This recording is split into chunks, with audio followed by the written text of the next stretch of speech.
That is Bindi Irwin, Australian conservationist and the daughter of late crocodile hunter Steve Irwin. She's working to bring awareness to endometriosis. This is something she shared in a social media post, revealing she suffers from endometriosis. This is something that when tissue that normally lines the uterus grows outside of the uterus, it can cause significant and ongoing pain as well as fertility issues.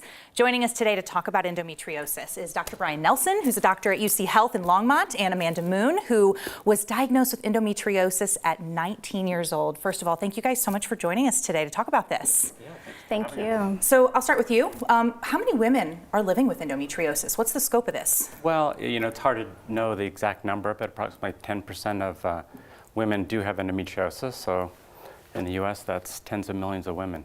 It's a lot of women. How do you know if you have this? Like, what should we be looking out for? What are the symptoms? If we're feeling a type of way, how does it start?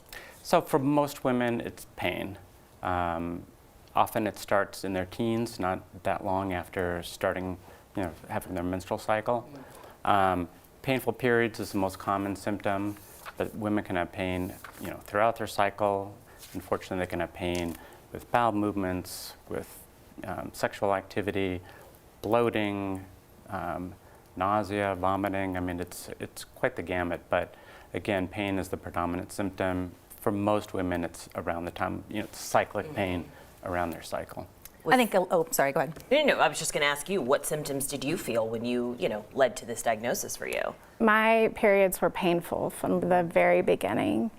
And I was a kid who was down at the nurse's office every month. So it was right from the very beginning. I think a lot of women know that there is an element of pain involved in just being a woman. Yeah. Did you have a hard time convincing people, hey, something's really going on here? Because you hear with endometriosis, so many people, it's a validation of this pain being legitimate, not just something. Right. Well, in my family, pain was very normalized. So I just took it as I'm an unlucky one, and it wasn't until I started seeing a gynecologist who at 19, she finally told me, I think you have endometriosis.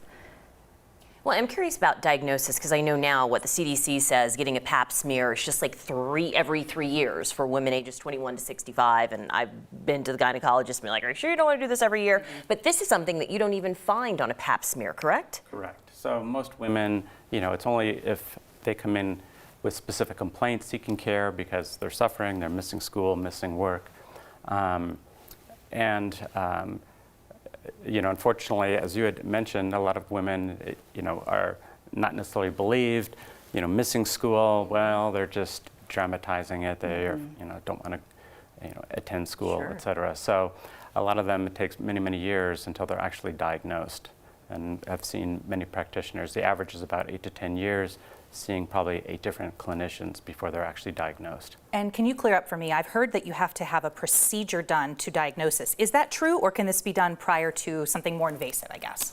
Right. The actual diagnosis, right, surgical, looking in, actually seeing it, but those of us who deal with this all day long, 99% of my patients who I'm taking to the operating room, I know they have endometriosis just based on the classic symptoms. It's just a matter of how much, perhaps. Right. Okay. Right. Yeah. Well, we have so many more questions, so we actually want to invite you guys back in the next half hour and ask more questions for our viewers. So thank you so much for being here, and we'll talk with you in just a little bit again. Right. Thank you. Thanks.